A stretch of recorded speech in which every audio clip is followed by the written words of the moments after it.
Right, yes, we're recording. Yeah, so just, watch what you're saying, because everything is going to be recorded from now on. Okay.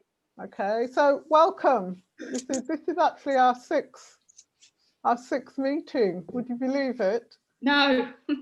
And the next one is the last one in terms of the guide. So at the end of this meeting, we need to have a quick chat about where we go from the next meeting. Okay? Yeah. All right. So a couple of things to say before we get started. Tessa's co-facilitating with me, and she's going to be leading on the main discussion, yeah, which is accept that fame is a lazy acronym. And so Tessa's going to be doing that. And also for the newer people, just to reiterate that the purpose of these meetings, I should say, is it's about developing you guys as allies. It is what it isn't is a race equality or anti-racism training 101. It's not that, because the whole purpose of this is to develop you as allies and for you to actually go off and develop yourself within a group. Yeah, so it's slightly different from what's traditionally thought of as anti-racism training. I'm not saying that that's not happening, but it isn't the key purpose. It's about developing you as allies. And if you haven't got the guide to being an ally, could you let me know? And I'll make sure that you get one. So maybe if you can put a notice in the chat box, just put your name in. Actually, your name will be there, but just say that you need the guide, and that's the guide to being an ally. Okay. So right, so I'll hand you over to Tessa. Okay, thank you, Claudia. The topic of our last Zoom meeting was educating others. And Claudia suggested that in order to progress our learning, we set ourselves a goal. I'm just seeing if I can click. Yeah, there we are.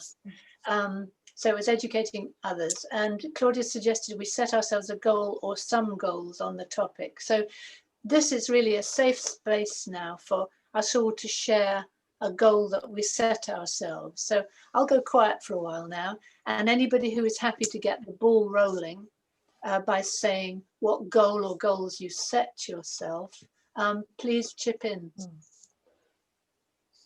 But also say whether you achieved it as well. Or how you went about how you went about achieving it. Yeah. So who set a goal? I can see Stacey. Hi. You're on mute, Stacey. Hello. Yes, sorry. I can't remember because it was around the time of the last meeting that I did this. So please shut me up if I already said so, or if I explained on the WhatsApp or anything and I'm boring everyone. But I had spoken in meetings before about the idea of just putting something up on my Facebook or social feeds, telling, sort of pointing out to white friends what it is that I do and have done at these meetings with you all, and offering to be a help if anyone wanted any sort of assistance, or if anyone had any questions. Very, very careful not to say I am the expert here, but I have been trying to learn. I do know some stuff, and if you've got a question that you think is daft, I'd rather that you ask me than give that sort of emotional burden to a person of color or a friend or a colleague, like that. So I did do that, and I was a little bit nervous about it because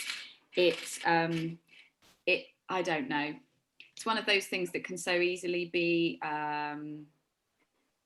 accused of like woke warrioring or something like that. And we talked about it, and I think I just decided in the end that I didn't care, that I just didn't give a fuck. Go ahead and do it anyway. Yeah, so I did, and I got quite a lot of positive feedback, actually. I got quite a lot of people. I don't usually look at things like likes or hearts or whatever they call them but quite a lot of people saw it and gave me a little love for it. Nobody took me up on it yet, but what I've now said to myself is that I'm just going to re-up it on a regular basis, whether that's every month or every other month, or just so people always know that that's like an open offer and it's open-ended and it's always there. So okay, well done, Stacey. Well done. By the way, someone, Sam, has asked if we can make the image clearer. Does anyone know whether that's possible in Zoom, or is it something that you have to do at your end? Oh, I suppose I was just meaning on slides, if the text is in front of a busy background, it's more difficult to see. Yeah. So we could just put it in the chat, but yeah. It's the only slide which is like this, so the Oh, others great. should be clearer, I hope. Well, we'll know for the future, Sam. Well, I'll put a different image there. Okay. Perfect. Thanks. Anybody else willing to say what their goal was from educating others? Hi, I'll Joyce, share. I think. Yeah, Joyce, thank you. Hi. So in the work, I guess it's more around inclusion, I guess, more, rather than allyship in being anti-racist. But what it's given me is a framework and some tools, and I've prepared a presentation to give to my wider team. But Thanksgiving has happened, so the meeting is not until maybe the week after. But I've spent some time in work doing learning about the neuroscience behind exclusion. So it's about how to proactively include people, following 3 simple habits: finding common ground, creating clarity, and lifting people up. And so for me, the inclusion piece, it's giving me some tools about my own behavior so that I can understand how to be proactively inclusive. And I think that's given me a lot of confidence in, and even yesterday, you know, I had a talk with my niece about some racist topics and stuff like that. So she listened, but she was a bit angry. But it is about trying to find that common ground and, you know, telling her, yeah, that you're right. And so for me, I really loved the whole course and work. I've prepared a slot. I've like hook, line, and sinker. I love it because for me, it's that some tools in my toolbox to be able to talk more comfortably about these things. So how to find common ground with someone, and we've talked about this in here, how to lift people up and how to find clarity. So these 3 simple habits you can follow, and I'm prepared to do it to an entire group of about 40, mostly heterosexual white men in a large enterprise. So I'm hoping to do that to get them interested in the broad amount of diversity and inclusion groups that we have in our company now. So it's not the most anti-racist, strictly allyship, but for me, it's given me a comfort in a framework and how to be able to discuss things. Does that make sounds sense? wonderful, Joyce, really great. And also it fits in with what Claudia is always reminding us, that the whole thing is to bring people with us, not to antagonize. And I think the inclusion work that you just described, the 3-point system there, is very much designed to bring people with. It's not antagonistic. And just it's a very small thing that I've learned. People feeling excluded, the feelings they feel is the exact same as the flight or flight freaking out you get about, oh my God, you know, when you cross the road and a car nearly hits you. So what they're saying is when people feel excluded in this training, it's the exact same fundamental raw feelings you feel on, I feel hungry, I feel tired, I feel scared, and it's exactly the same. So it was very insightful into how I can see now why some Black people might feel really scared and freaked out. Why it's a big deal for us. Yeah. Okay, So that's really helpful. I'm happy to pay it forward and do a little, we can talk about that later and go through it with people. Thank Thanks you, very Joy. much, Joyce. That's really good, and well done on doing that.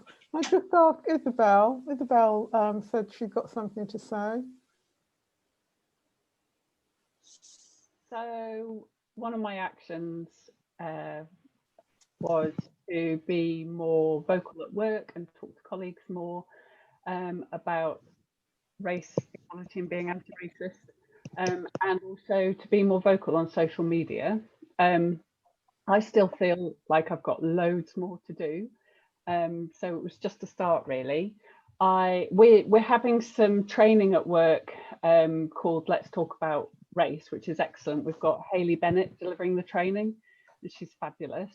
And I committed to, so I asked our race equality group at work how I could support, and they said, when this training comes up, please be vocal and speak up, because there will be colleagues who won't and find it really difficult. So I did that, and I felt like I was able to share some of the things that I've got from this group, and definitely on my, so I have two different Twitter accounts, as I'm sure you can imagine. I have a work one and I have a personal one that's more WEP related, but I decided that I would also use my work account to comment on things, for example, coming from Charity So White, because I work for a charity. And rather than just retweet or like, I was actually saying stuff. I feel like this is really small. It's not, I don't want to pat on the back. I feel like there's loads more to do, but I'm definitely noticing that I'm growing in confidence, and I'm far less, so I do notice that I've still got this kind of hesitancy or reticence, or I worry, or I think, how will this go down? And then I just think, well, God, what's that about? Yeah. Actually, Isabel, it's not a small thing. If you just think about, I don't know how old you are, but in a way it doesn't matter. But if you've been approaching a topic all your life in a particular way, then actually to find a new way to do it, you're not gonna be super confident about it overnight, are you? No, I guess. It takes time and it takes practice. So I think even a small step, you need to give yourself a pat on the back for that. Yeah, well done with what you've done. We'll move on to Susie. I'll just take another two, Susie and Jane, and then we move on. Yeah. Yeah, so I've missed the last few, and I'm sorry about that, everyone, but I'm really glad to be back. So I didn't attend the last one, so I didn't have actions to take away, but we've made quite a bit of progress recently as a company, and so some of the personal actions I took fit within this question. We ran a work event recently. I work for a company that's trying to help first-time buyers get on the property ladder, and the business is owned by a man from Singapore, and the other person in the senior leadership team is a British Vietnamese guy. So luckily these two are really on board with all of this kind of thing from a personal perspective. And our CEO, John, he partnered with a network, a group called Paradigm Network, who are trying to help Black and Asian representation in the built environment. So working with architects and people like that to just improve what the property world looks like. And luckily, John was front and center of the event, and so was a representative from Paradigm. So it was very much centering the experiences of people affected by issues like low home ownership. But the whole gist of the event was, why are Black and Asian people less likely to own their own homes? And I did a write-up after the event, and then did an Instagram live, kind of amplifying everything that we'd learned in the original one, especially because I think we probably all know ourselves that a lot of the time you get the same audiences coming to these kind of events, people echo chambers. Exactly. So I hope by doing the Instagram live, I'd kind of like surprise a few people who weren't expecting that on like a Thursday afternoon. And I got a really nice response from people live as well. But what was also a breakthrough for me was just doing it, because I felt quite scared doing it in the first place and felt really unqualified to talk about it. I had all the facts in front of me, like everything. And our owner, John, he's a data scientist. So he has like, reams of stats that I could work from.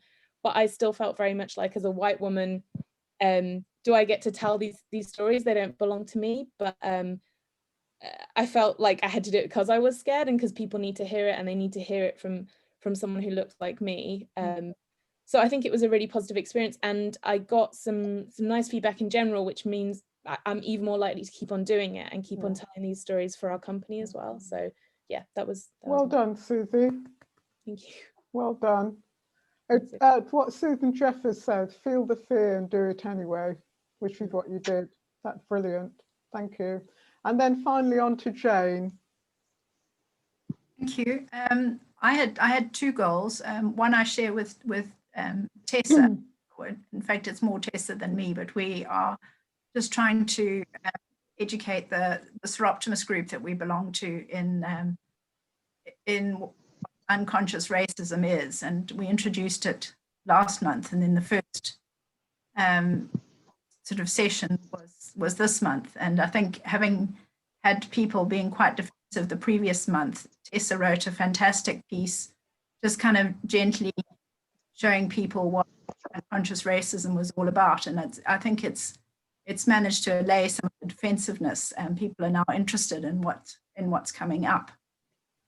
The other goal was a little bit more challenging, certainly for me, and that was to try and educate some of my old school friends. I'm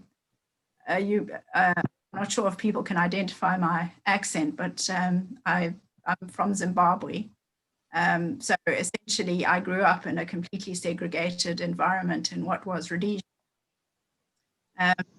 During the last couple of years, my old class has kind of formed a WhatsApp group, and we chat regularly on that. And given that we all attended a multiracial church school, you'd think we might be less racist than other people coming out of Rhodesia of our generation. But there's been quite a lot of, I don't know if it's unconscious racism, but there's certainly been some racism coming up in the chat. And none of it, I mean, in the sort of 18 months I've been on the group, no one's ever challenged any of the racial comments. And so I decided that as of last month, I was going to be challenging any comments, but not in a confrontational way, but just kind of just pulling people up and suggesting an alternative reading of a situation.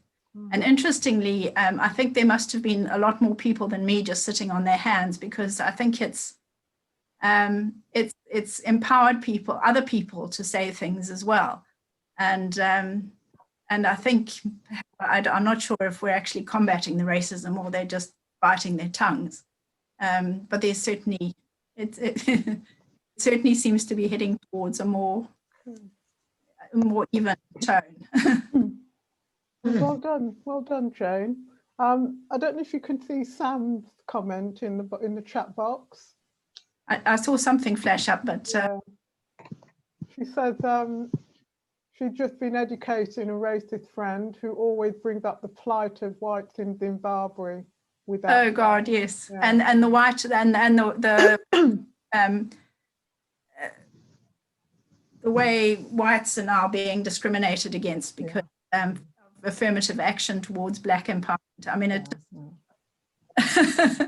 No matter what the topic, she just has to. She just cannot resist it. Just always bringing it back to that.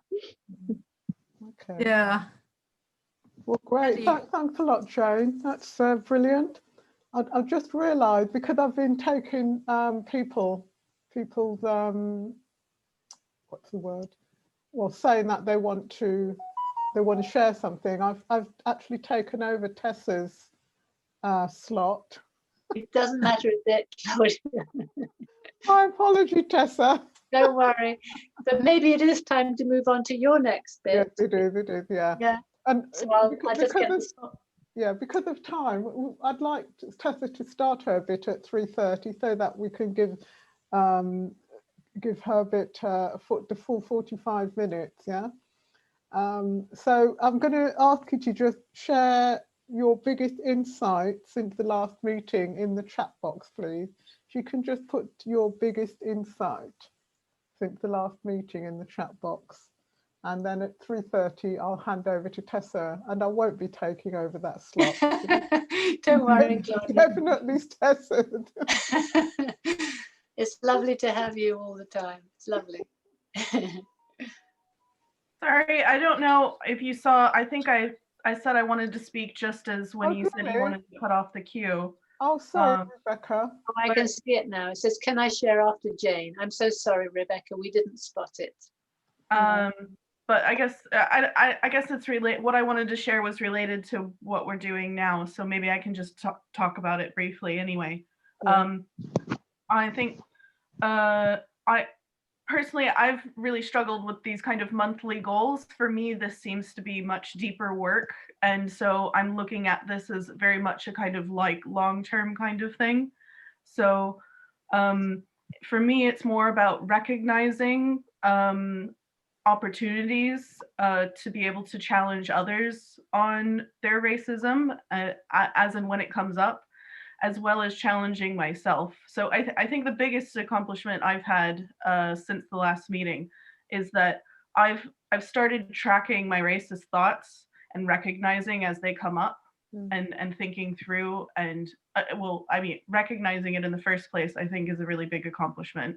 And then on top of that, if like just kind of thinking through and then also potentially discussing it with someone. So yeah, that's all I wanted to share, really. Okay, great. That's an interesting way to do it. Yeah. What insight have you got from doing that? I think it's really just about realizing that I'm you know, people of other color are just like me. It sounds really simple, but I think that's probably the most the easiest way to put it. And I think to a large extent I have had thoughts without even necessarily thinking through that I am better, or you know, it's not that I necessarily, I think a lot of it has to do with my upbringing, but I think just by recognizing it and being able to talk about it and challenging it as well. Okay, that's interesting. Rebecca, you're American, aren't you? Yeah. Okay, I can see why you're actually having that insight is so important. Yeah, I don't know. Maybe it is a cultural thing, but yeah, I mean, I've lived in I lived here for I have lived here for the last 13 years, but I grew up and have lived most of my life in the US. So I think there are cultural differences there, but I don't know. It'd be interesting to hear from others. At least, I mean, I've talked to a few other people who are British about it, and they have also thought it's been really helpful to try to recognize those thoughts as well. I think culturally, I think that would apply to the British as well. Because of the whole slavery thing, which is what Britain and America, one of the things we've got in common with each other. So like Black people had to be demonized and made into something less than human in order for slavery to be justified. And there's still some of that which run through the whole white supremacy thing. But that's a very interesting insight. Yeah, I think that's a very brave thing of you to say, Rebecca. It is, yeah. And I applaud you, because I'm sure we all have thoughts, and it's very difficult to say it. A group scapegoating one, I think it's very brave of you. Yeah, and I think maybe also because I am American, I have a tendency to say a lot more than when I'm with kind of British colleagues. I tend to say what's actually bubbling on the surface. So I think that's one of the other cultural differences. But that's not to say that anyone who's you know, has been raised British shouldn't be able to do the same. Okay, great. Thanks a lot, Rebecca. And thanks for having the courage to share that as well. I know I can see some people have actually put some insights in there. What about if I Can we how make we these do it? available, Claudia? Is it possible to copy them Yeah, I somewhere? think we can. Yes, I have to remember to actually Do you want me to remind you at the end? save them. Yes. There's Save a them. save basically, chat. I There's need a- to save the text. I need Yeah, to there's a- save the text. I think when you record a meeting, don't the comments get saved as well automatically? Yes, they do. That's what I mean. Yeah, but I have to. They don't come up automatically with the recording. If you see what I mean, I would have to send you the text, if that makes sense. But I will do that. And yeah, Tessa's going to remind me.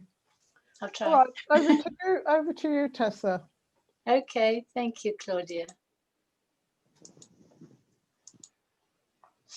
Okay, so the topic of discussion this time is number 6 on the 7-step plan in the WEP Caucus Guide to Being an Effective BAME Ally, which Jen kindly circulated the guide so that we can place today's topic in context.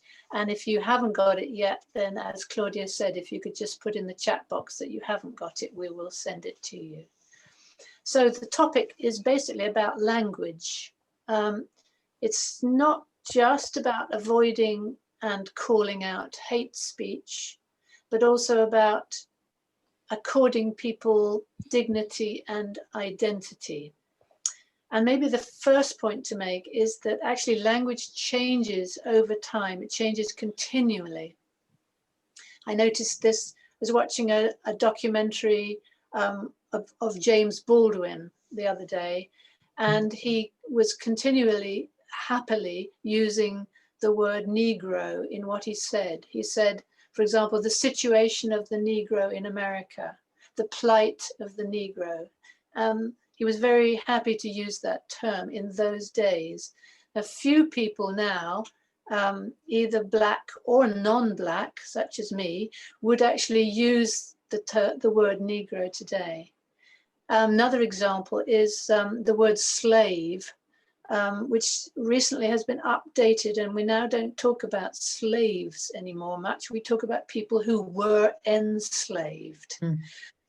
So these are just examples of how language changes in this area, as in all areas. So we may come up with thoughts and ideas today, but we will still need to keep updating these thoughts in future as new insights evolve.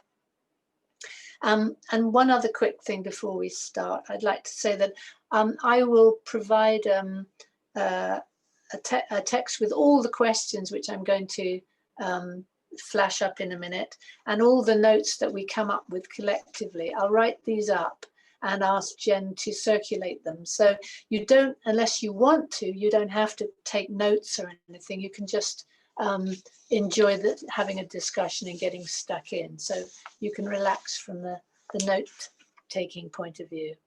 So I've come up with some questions on this topic. Accept BAME as a lazy acronym.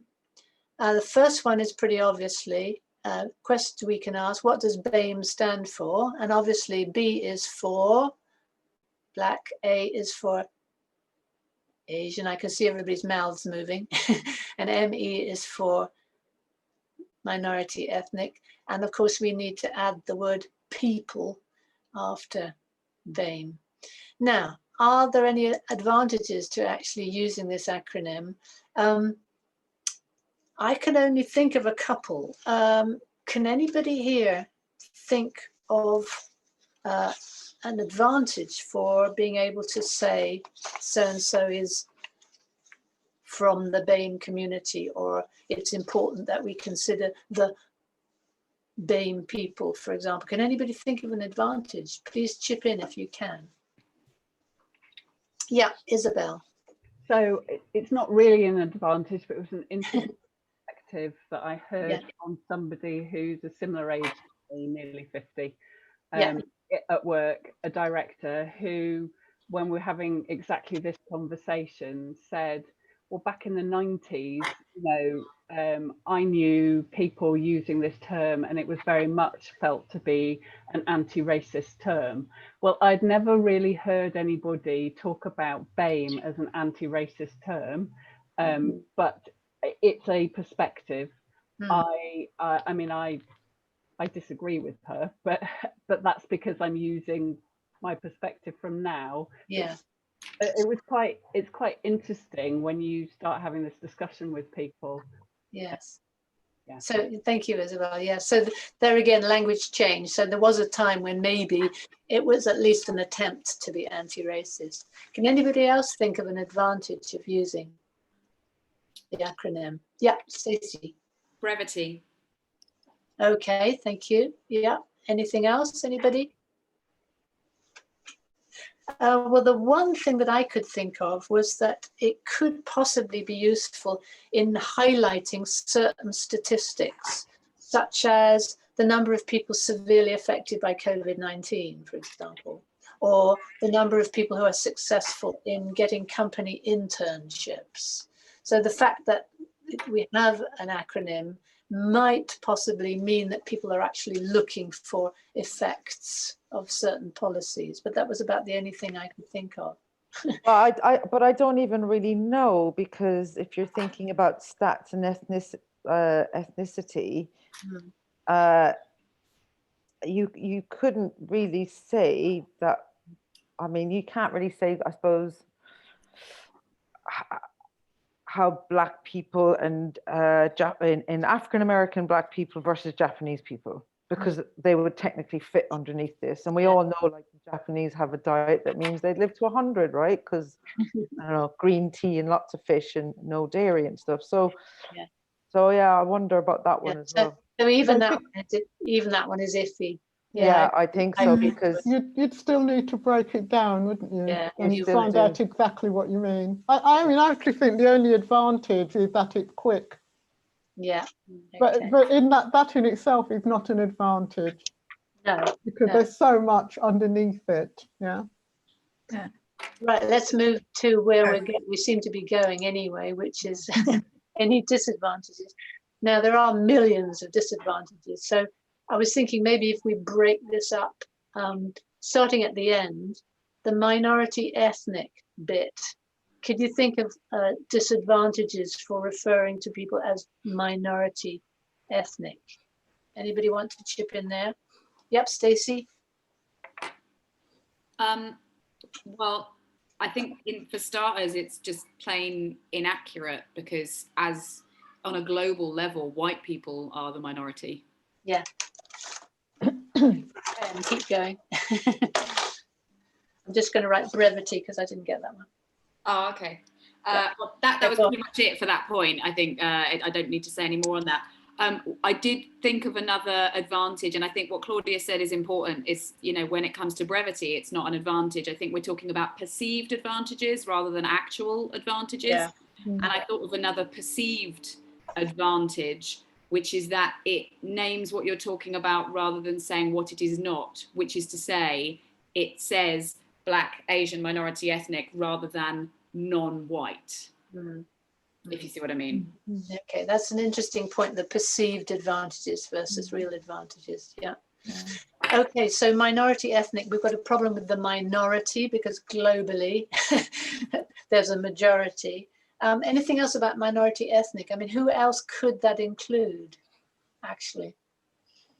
I listened to a podcast just before this, and it was Nikesh Shukla, and he was saying that a big problem with it is that there's a lot of white communities that could be included with minority ethnic, and that kind of removes, they have a very different experience to people who have a very visual thing for people to pick up on straight away. So he was saying that he prefers the term people of colour for that reason. Yeah, because minority ethnic could be Irish, could be the travelling people, the Roma people. Could be Jewish people. Jewish people, yeah. So it could be a lot of marginalised or disadvantaged whites as well. So there are severe problems with the minority ethnic bit. How about the Asian bit, the A? what do you see as disadvantages with lumping? That which country in Asia are you referring to? For example. And which culture within that country are you referring to? I mean, it's a massive continent. Yeah, we've got Bhutan, we've got Nepal, we've got the Philippines, Malaysia, we've got India, Pakistan. All these could be called the Asian community. So it's pretty bizarre, isn't it? Does it extend into the Middle Eastern communities? Where do they fall in all of this? Yes, well, maybe ME could be Middle East as well. Doesn't work, does it? Okay, so, and what about the B bit, the black? What are the disadvantages of using that one as a catch-all? Certainly one of the questions that I've seen and heard raised around it is the use of black as kind of reducing a group of people to a skin colour. You know, that in contrast to kind of, although we've obviously identified issues with the Asian aspect of BAME, in contrast to that, the black aspect focuses on a physical feature rather than, you know, a particular heritage, you know, a particular part of their, it doesn't identify the diaspora, it doesn't identify, you know, what culture we're referring to. So in that sense, it's almost a strange part of the acronym because it's using a different signaler than the other words, other letters within the acronym. Absolutely. So the whole BAME thing is a very kind of unhelpful blend of geography, nationality, ethnicity, skin color. It's a peculiar ragbag, really, isn't it? Yeah. I think the other thing that I'm sort of aware, even when you use the term, because we call ourselves BAME allies, and I haven't attended every group, so I may not, but my sense from the articles and all the wonderful things people have circulated, that actually we haven't focused on primarily on minority ethnic groups, and we haven't almost not been on Asian people. So you know, and there's a lot of people here with very broad thinking, and yet we've focused on one bit. So I think the term sometimes can get used by all of us to mean black rather than thinking about Roma or travelers or you know, Asians. It's sort of, it's a funny term. It's absolutely. That's absolutely right, Victoria. The BAME is often used by many people actually to refer to black people. Yeah. Can I just come in here? Please, Claudia. When we set up the BAME caucus, we did have a discussion about the term BAME, and because we didn't have an alternative at that point, we decided to go with it. But actually, the caucus is open to Asian people as well. Of course. And people and other minority ethnic people. But now we've changed it because it's now race equality. Race equality, yeah. We've had the time to think about it. We're calling ourselves GEMS, which is Global Ethnic Majority. Yeah. Oh, that's a nice one. Say it again, Claudia. Global Ethnic Majority. Ethnic majority. Yeah. So if you think of Asian and black people, we're actually, if you think of Africa, for example, which even people from the Caribbean come from originally, they are continents, both of them, but they are the biggest continents in terms of population. Yeah. And even if you, I mean, taking something huge, as we were looking at Asia and all the different places that includes, and with Africa, the experience of somebody who comes from North Africa, like Algeria, Tunisia, West Africa, East Africa, South Africa, Central Africa, absolutely enormous difference in experience. Yeah. So it's looking like we're moving towards the fact that many people think that this is actually just a kind of lazy piece The of lazy language, yeah. lazy language. Yeah. Sorry, it's Valerie. So I just joined because my Wi-Fi was giving me trouble. But yeah, thanks for that. Good to have you here. Thank you. So Hi, we're coming up Hi, hi dear. so we're coming up with the idea that it's a rather meaningless collective noun, or collective acronym, I should say, which lumps together an enormously diverse group of people. And Yeah, I think I put it in the chat, Tessa, that I find it's absolutely lazy. I worked 12 years in the Home Office, never used it, was never, never forced to use it. And I know that when I wrote reports, I never used it. So, it's a term that I just have never had an affiliation with. So I don't know where, some lazy language was used there, which is quite common, I think. And it is actually just a British acronym as well. So yes. The only people who understand it are some British people. Some. Yeah. Tessa, can I read 4 lines from How to Be Anti-Racist from Kennedy? Because it's very relevant. Yeah. It's in the chapter about ethnicity, and he said, the fact is all ethnic groups, once they fall under the gaze and power of race makers, become radicalized. I'm a descendant of American slaves. My ethnic group is African American. My race as an African American is Black. Kenyans are racialized, as a Black ethnic group, while Italians are white, Japanese are Asian, Syrians are Middle Easterns, Puerto Ricans are Latinx, and Choctaws are Native American. The racialization serves the core mandate of race to create hierarchies of value. Value. And that's the bit for me that is like, when you have all these terms, we've put, it's the hierarchy of these, West Indians might think they're better than African Americans. There's that can happen within their own, with own groups. That for me today, I read it and I was like, yeah, jaw dropping. Thank you, Joyce. Great. Yeah. Okay. So I'm going to move to. We've seemed to sort of chucked it out as something that that we're not crazy about. Not least because I've never ever heard anybody who is supposed to be in this so-called BAME community actually referring to themselves as, oh, I'm BAME. I've never ever heard that. So that too is another argument, I think. So some of the alternatives, solutions to the BAME acronym. Can I just mention one which was coined in 1990, long time ago now, by Tariq Madood, who came up with the idea of ethnic minorities as a term. Now, we've already talked about the minority problem because, as Claudia said, global ethnic majority. But what about the word ethnic? Because there are some people who are not crazy about the word ethnic. So do you see any problems with that? I think that ethnic is really othering. We kind of have this association of ethnic and exoticism.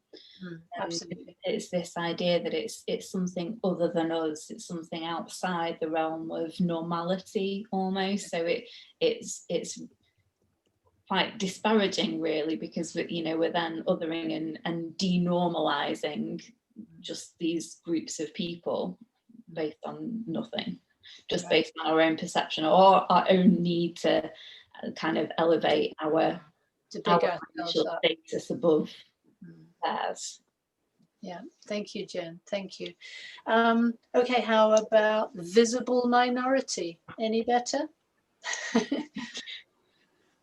No, I just feel, this is Valerie, from the race equality group. I feel doing away with the word ethnic could help me and a lot. I just don't like connect it with it at all. I never have. No, I never have. Okay. So it means nothing, and I don't know what the definition is in the thesaurus. I'm looking at it now. I can't be bothered. It makes no sense to me. Sorry. Okay. Same with the English language. It has been an issue, and it's the foundation of a lot of the, like you say, the shaming and putting people aside, whether they're I grew up in Islington, and I have to say, I grew up with a very mixed group of, if you like, Caucasian or white people who were different from different groups. They consider themselves part of different groups, but not an ethnic minority. Mm. You know, my understanding of the word ethnic is that it refers to culture rather than how you look. Yeah, so when you talk about ethnic groups, if you put Irish or Romani people in that, Romani, yeah, that would be accurate, because they are culturally, they are different from other groups. Yeah. Yeah, That's my understanding of it, but not everyone shares that understanding, and that's where we run into trouble, because there's a lot of confusion. That someone I knew, her son married a black woman, and she told me, she said, "Oh, he's going to marry an ethnic." And this is someone I've known since school days, and I was thinking, what's she talking about? And I found out that for her, ethnic was a polite way of saying black. So even though she knew me, she couldn't bring herself to say the word black. So ethnic was the polite way of doing it. And maybe that's a sign too of language change, because as you told me, Claudia, you reminded me last week that the word black used to be considered to be a derogatory term. It had to be reclaimed. Black is beautiful, young, gifted and black. It had to be reclaimed at some point to be a proud thing. I'm black and I'm proud. So it's like archaeological strata of bits of language here, I think. I had an interesting discussion with a black woman that I worked with. She was essentially, I think, 4th or 5th generation British, and I am 5th generation African, and yet you know, she was considered to be more foreign than I was, which we found we just found it was quite bizarre. Yeah. Okay, how about this one? This one will curl your hair. Non-white. Oh. But you see what I again, you know, I think there was a writer that I follow. She challenges that as well, the non-white thing, because because white, Caucasian as a group was only, you know, the whole thing about it came out of anthropology, didn't it? You know, this just labeling, you know, people in a group. It just.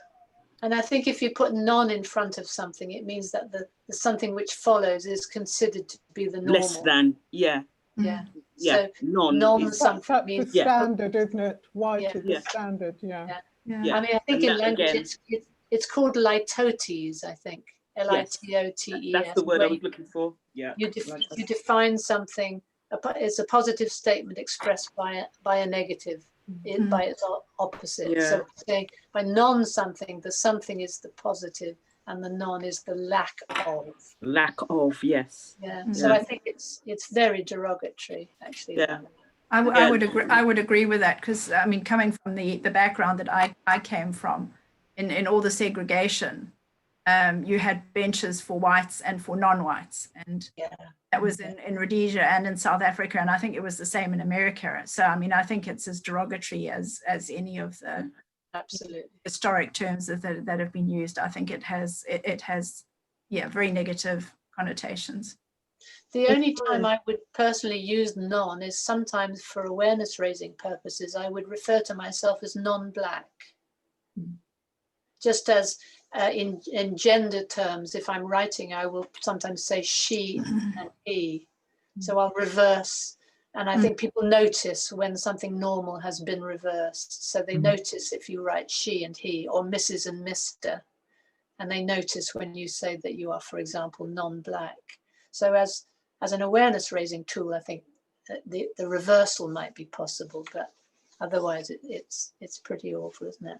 So as well as being really derogatory, it's really damaging as well, because it conveys power back onto white communities, because by assuming white to be the default, that is then the de facto group of power. So every time you're then using non-white, you're just re-emphasizing that skewing of power and reiterating the, you know, the exact structure that we're trying to dismantle in these conversations. That, you know, it's conveying power where power isn't earned. Absolutely. Yeah. Thank you, Jen. Yeah.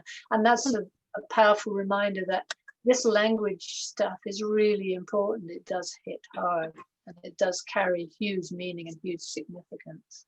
In daily conversations, I would be wanting to find out how the individual I was talking to wanted to be referred to. If it was relevant.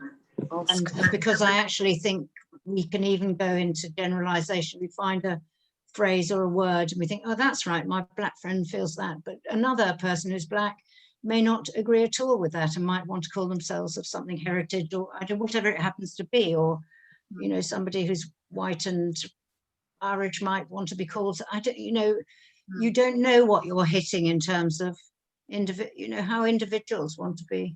Absolutely. Addressed, I think. The key. If it's possible to find out how somebody wishes to be referred to, then obviously, then one would go along with that. It's very tricky.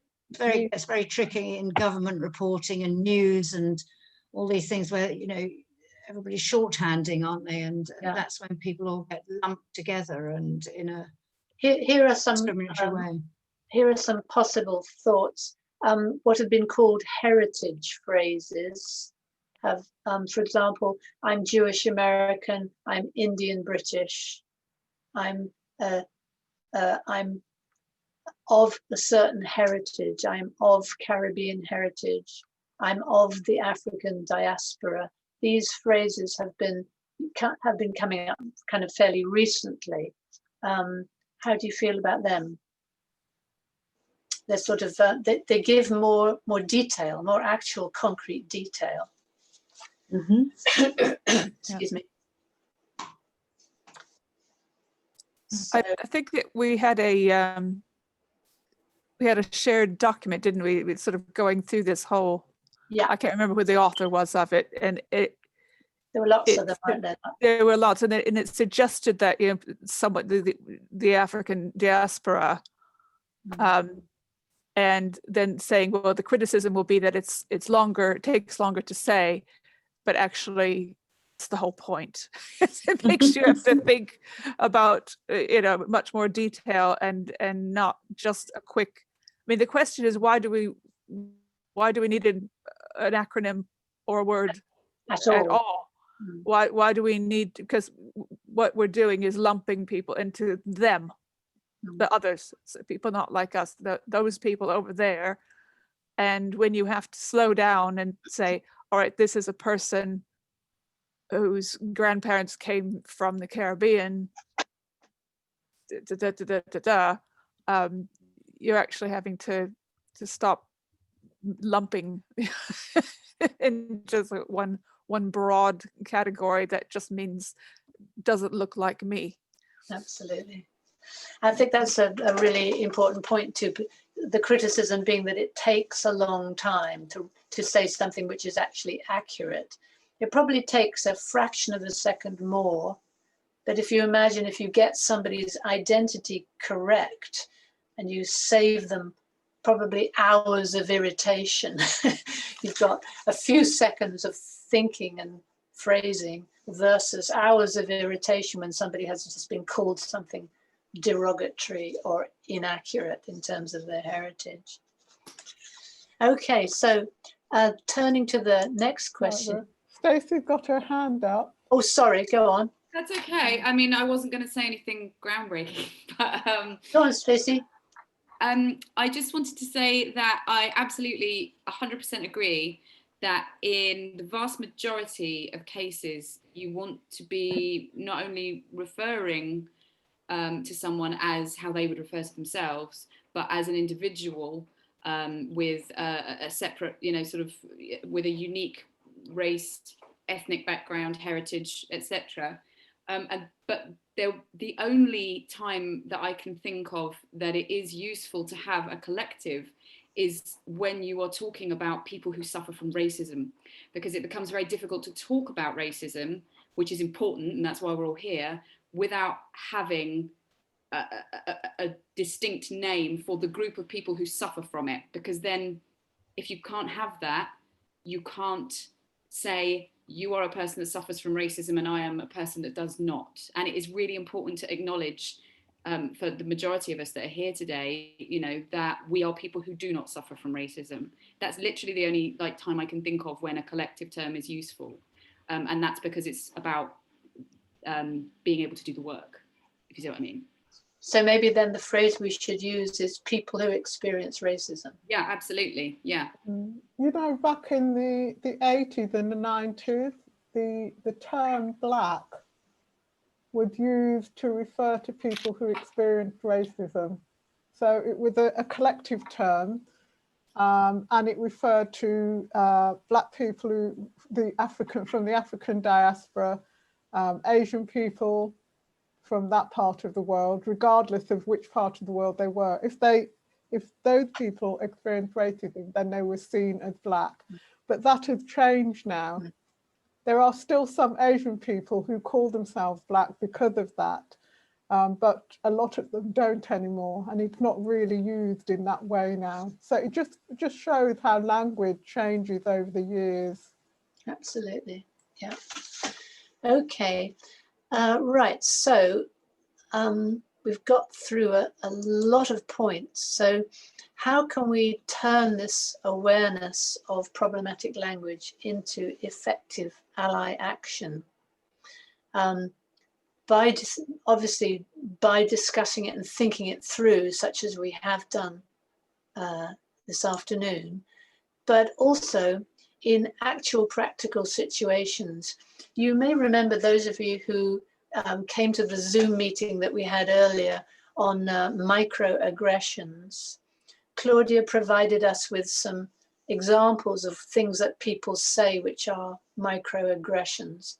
And then we looked at micro-interventions, that is, things that we as allies could say to respond to or to challenge or to call out those microaggressions. And I've done something similar here in that I've looked at this. What would we say if we heard this? Imagine you're in a work setting and somebody in your department or somebody in HR or something says, we've recruited more BAME people than ever this year. Ooh, pat on back type of thing. How could you respond to that, or what could you say, which was bringing people with you rather than antagonizing, but nevertheless calling this out a bit? Any thoughts? I was going to ask about this phrase because I'm leaving my job as a fundraiser this week, and fundraising profession is predominantly white women, and my boss is very keen that we recruit somebody who isn't white because we are an all-white team. There's about 25, 30 of us, and we've got quite an ignorant manager who says things like, there's no BAME people. And I said, do you actually know that? Because he's just looking at people and thinking they all look like they've got similar skin to me. And I thought, I'm not sure that we can say that. I definitely think there's a problem with representation that needs addressing. So they come to me because they think Sam's a feminist, so she knows all the politically correct things to say. So they say, you write the advert. And I'm like, I'm gonna have to read, there's a fundraising code about how to make fundraising more inclusive. So yeah, I think it's just about the fact that in Greater Manchester, where I am, there are a lot of diverse populations. Where we are, it's quite ethnically mixed. So I think phrases like we're becoming a bit more representative, we're kind of reaching improved diversity is probably a better phrase, because yeah, you've unlikely recruited, maybe they have Black, Asian and minority ethnic people. It might just be, you know, a couple of Black people and in a massive organisation. So that's probably how I'd talk about it. Okay, thank you, Sam. There's a question there then that need to be asked, isn't it? If they're saying that, then you need to say, who exactly do you mean? when you talk about BAME people. Exactly. Yeah, yeah, and maybe I don't know how you feel about this, Claudia, but maybe start with saying, well, that sounds good, as a sort of slight positive start, but then could you give me some examples, or who exactly did you mean? And what roles, what level? Yeah, and absolutely. Yes, what role? Yes, that would be a really important question. Because Okay. if it's at the BBC, it's probably community reporter or something. And yeah. Okay, how about this one, which is very close to what Sam was just saying? Our organisation has a very diverse staff. Very diverse. It sounds like so diverse, and it might just be vaguely representative. It's as if it's again, award-winning.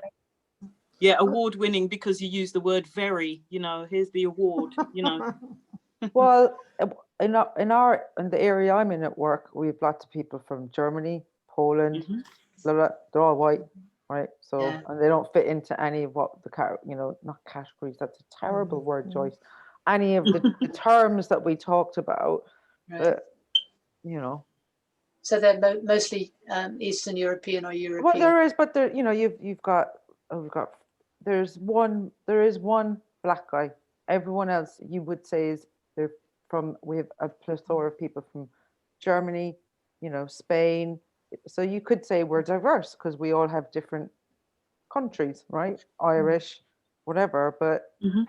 Also, we need to be careful too, because if we say they're all German, I mean, there are plenty of black people who are German. Oh, German. Yes. And Black Irish as well, which is Black Irish people. There you go. Yeah, exactly. So we need to think through there as well, don't we? Sam, you have your hand up, I think. Did you want to talk? Oh, yeah. Clapping, yeah. Okay.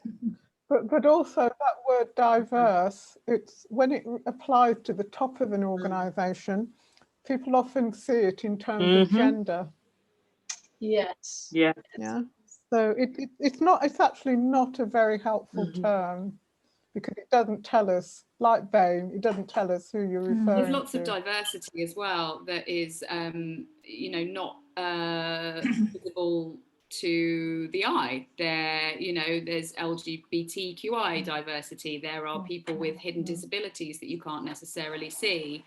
I think diversity is a word that has its place, but it's also used to, you employed a redhead, what? Someone who dresses like a hippie, what? What do you mean exactly? For someone who likes punk music, I don't know, it doesn't mean anything. And that's why I think it's very popular, because it's easy to make diversity promises and fulfill them according to your own standards.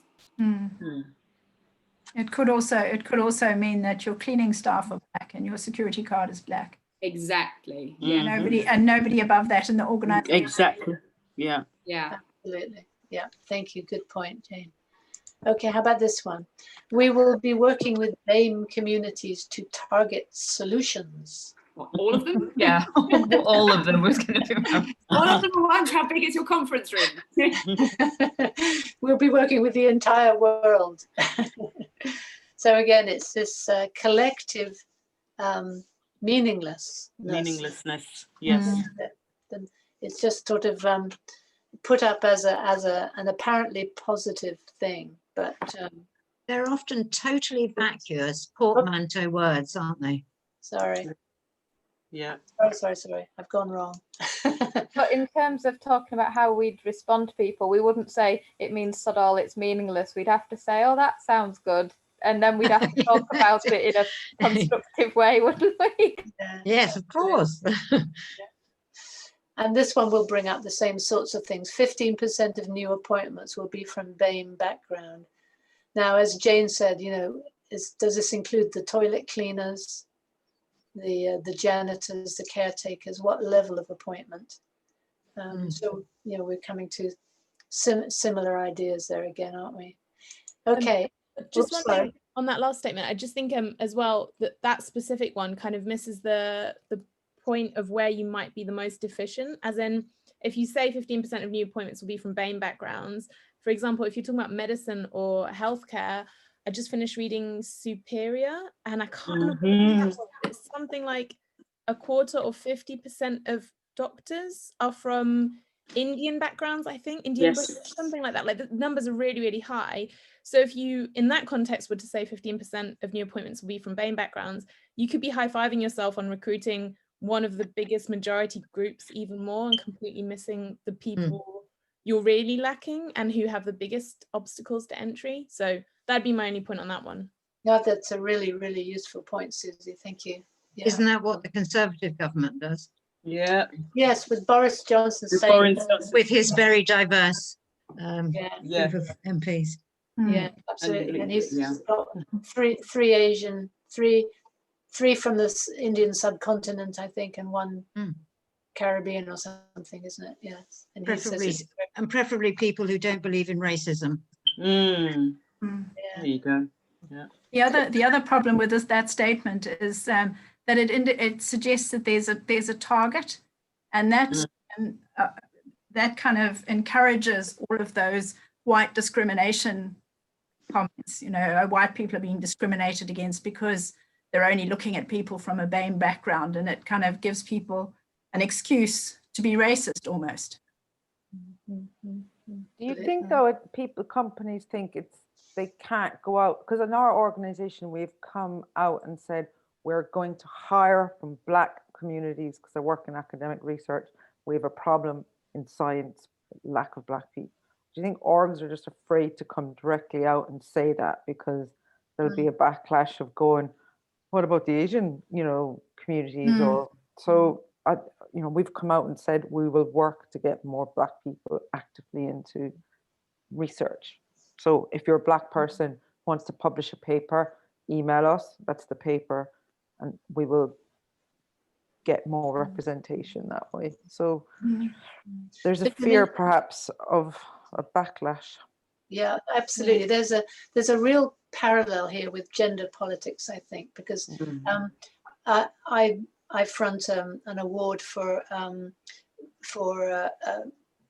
conference participation at plenary level, and whenever we say we need more women plenary speakers in a certain profession, we need more women keynote speakers, people always start saying, well, we wouldn't want to choose a plenary speaker just because she's a woman, would we? And I find this is absolutely hilarious, because men are already being chosen because they're men. But the question is never asked, do we want to? And it's the same thing here, I think, when you start saying 15% of new appointments, people start saying, well, we wouldn't want to choose Black people or Asian people just because of their skin color, would we? When it's already happening. White people are being chosen. The danger is ever present already that white people are being chosen precisely because of their skin color, not their Can I just butt in here? I'm just aware of the time, and we've got a bit of a way to go.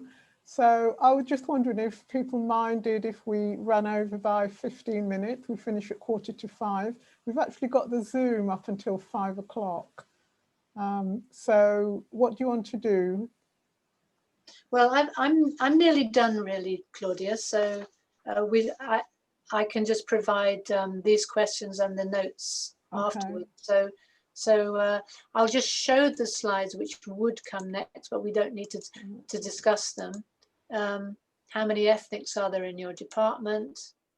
Shall I just tick the mixed other box for you on this form? What race is she? Jamaican?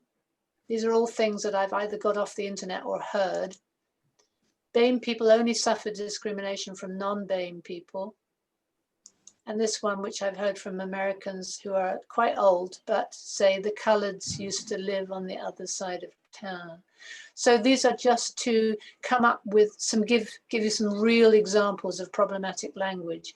And I'll include these in the notes afterwards. So if you wanted to have a think about how you would respond if this came up in conversations that you were part of, then you could have a think about that. So over to you then, Claudia. Okay. You're on mute still. Oh, yeah, Yeah. there you Can you hear me? Yeah. Yeah. I have a sense that there's a little bit missing from this, Tessa, that we talked about, and it was about why it's so important to have it as the Allies Guide. Have I missed that or something? Why it's important. Well, in the guide itself, we've got the fact that the BAME acronym kind of lumps everybody together in one meaningless collective, and that everybody, that people have such a different experience. I mean, we did raise this in terms of if you say that somebody is from Africa, from the African diaspora, the experience of people in different parts of the world are completely different from each other. Is that what you meant? Okay, no, it's okay. I think I might have just. Do you have an extra point? Please do chip it. No, I think you might have covered it because I had to pop out at a couple of points when you were going, when you were delivering, and I probably just missed it. But do say if so forget it. No. I think you have covered it. The whole thing about language and why it's important. Yeah. So sorry about that. Fine. I just felt it was really important to, if because of the time, you'd not mentioned it. I thought it was important that you did, but it sounds as if you have mentioned it. All right. So let's move on to the last bit. And again, because of the time, I'd just like you to have a think about what actions you're going to take for the next month. And we just spend about 5 minutes talking about that, but 5 minutes only, because I am aware of the time. Can you think of actions in relation to language that you're going to take for the next month?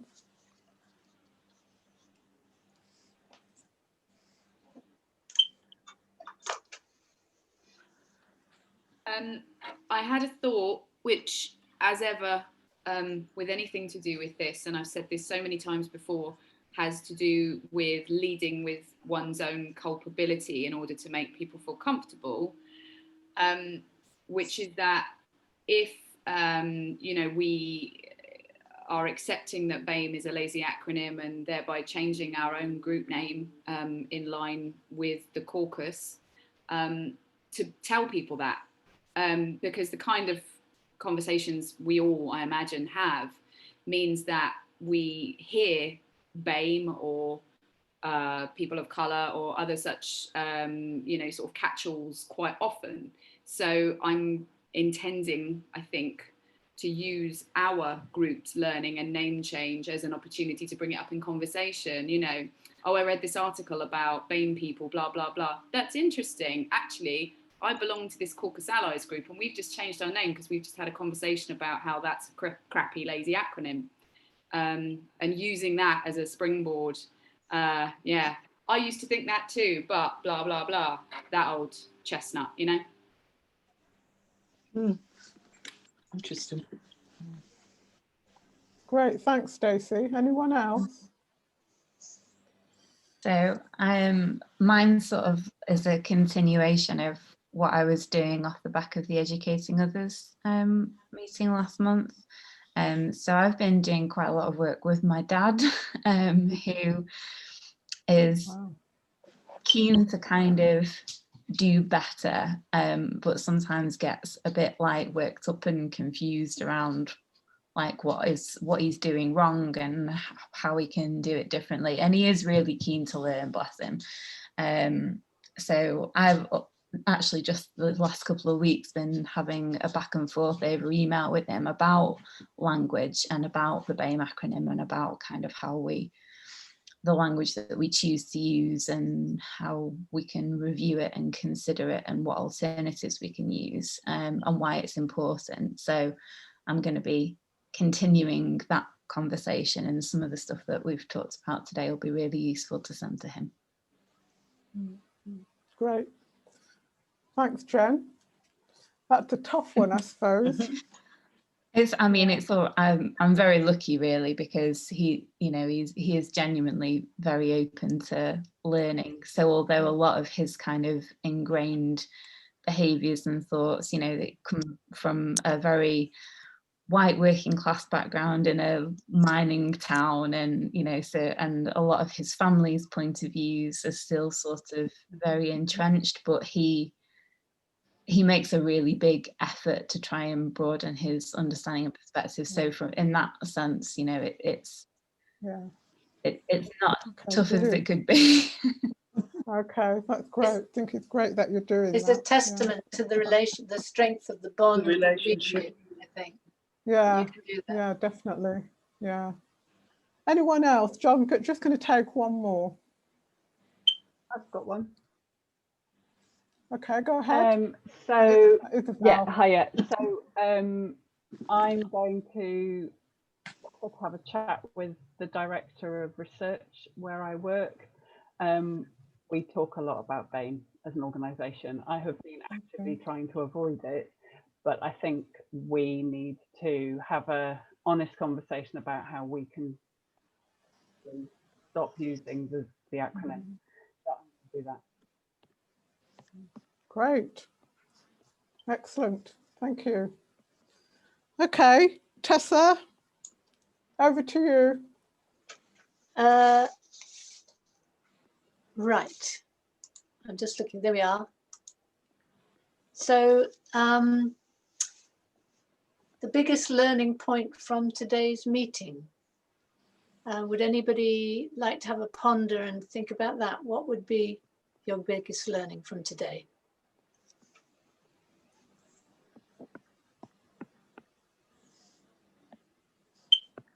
Right. Do you want us to write it in the chat or? Oh, well, no, just say hi, Kath. Would you like to say? I just want to say that GEM was my biggest learning. I think that's such a great term. Global ethnic majority. Majority, yeah. Yeah, thank you, yeah. We are gems. I love the way Claudia said that. Yeah, we are gems, yeah. Talked about it a while ago, didn't we? Yeah. Something I've been using for a while. Mm-hmm. Anything else you feel you've got from today? I think that, and apologies, my washing machine's on spin cycle. I'm sorry if I'm unclear, please just tell me to yell.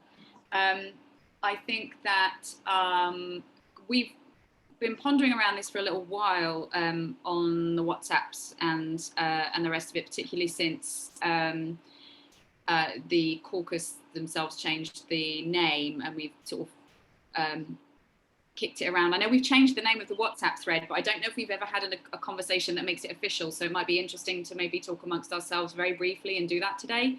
But what I wanted to say was, I think that my biggest learning from today, or the thing that sort of struck me today, I guess, is that although I've been wrestling with this in my own head for a while, I have noticed today that talking about all the ways to do it wrong has really clarified my thinking. And that's been quite a useful thing, because not to say that I get impatient or, oh, we know this already, because that's never the case. There's always more learning to be done. But I sometimes forget that talking about the things that you think you already know, i.e. how not to do it, is still useful, because it clarifies your thinking on how you can do it actually. So that it's been really, really useful from that point of view. Yeah, that was it. Thank you, Stacey. Anyone else want to say? Susie made a good point. On the chat. Would you like to say it, Susie? It's in the chat. Yeah, what I didn't add to the comment was it actually came from watching Small Acts. So I finally watched the first 2 episodes. Oh my God, some of the best anything I've ever seen. And I was really reflecting on the very specific culture we were seeing in Small Acts, and thinking about how redundant terms like black in general can be, although sometimes black specifically can be useful depending on what we're talking about. And I was just thinking about, you know, how many people must identify as being like Nigerian or Jamaican more than any, or Jamaican British or something, more than any other kind of identity. And so the way I was trying to think about it was, you know, if someone were to say to me that I'm a European, for example, that's kind of fine because I identify as European to an extent, but the idea that that would mean that I'm the same as a French person or a German or an Italian or something, exactly. and offering that example when we're talking as allies to other people who can't quite get their heads around it, I think that's maybe a nice way of framing it, to say, you know, do you consider yourself to be the same as a French person? Because most likely they really won't at all. So yeah, Brexit. Yeah, absolutely. Thank you so much. Really good point. Really good point. It's one I use often. A really, really good point, actually, because when I think about the people I know in my life who are the most racist and the people who hate the French the most, there's a big diagram overlap there. Don't you dare call me a French. really good example. Yeah.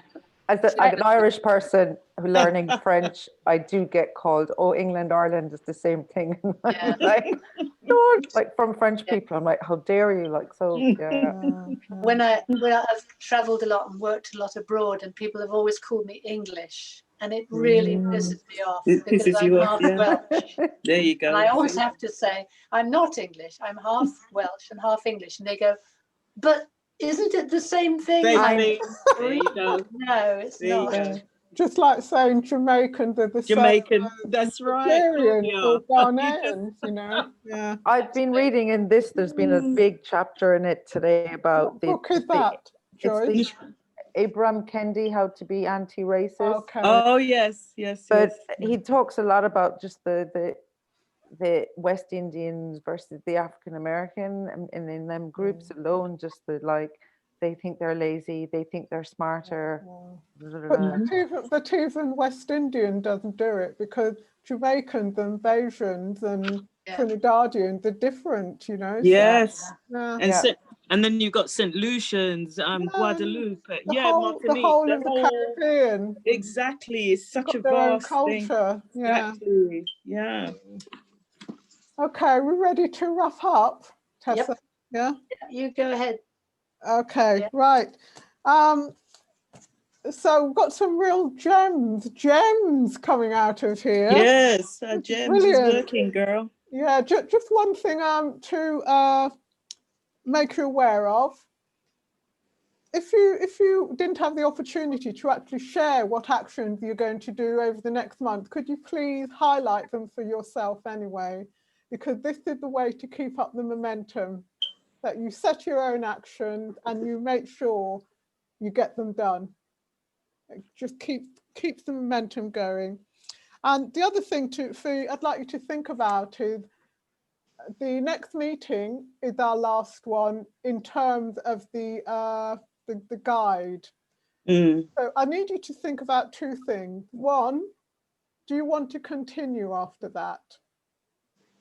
Number two, if so, what would be the purpose and what would you want to cover? So we can talk about that at the next meeting, but do have a think about it. You know, do you want to continue after meeting 7? And the other thing is, the next meeting is scheduled to take place on Sunday, the 27th of December. And I don't need to tell you that just 2 days after Christmas.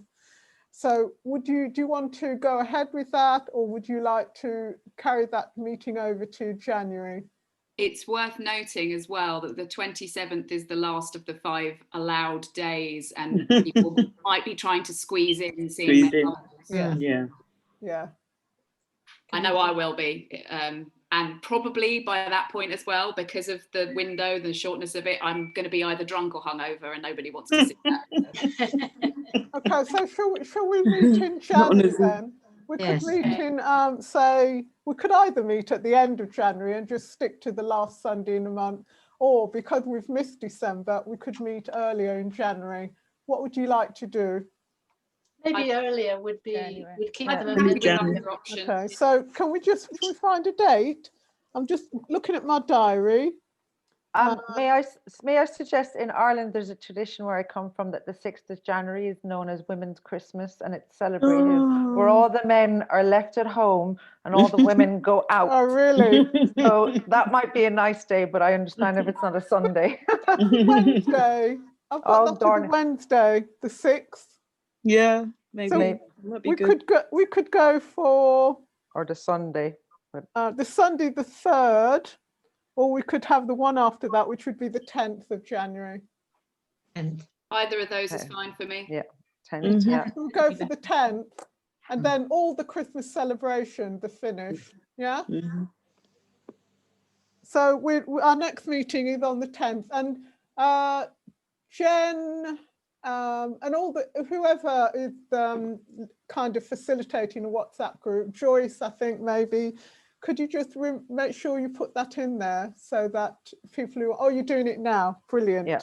And Brilliant. Victoria, maybe to do it on the oh no, Jen will do it on the email as well, won't she? yeah, I'll send Jen, is that okay? Okay, Yeah, that's the 10th of Jan 2021.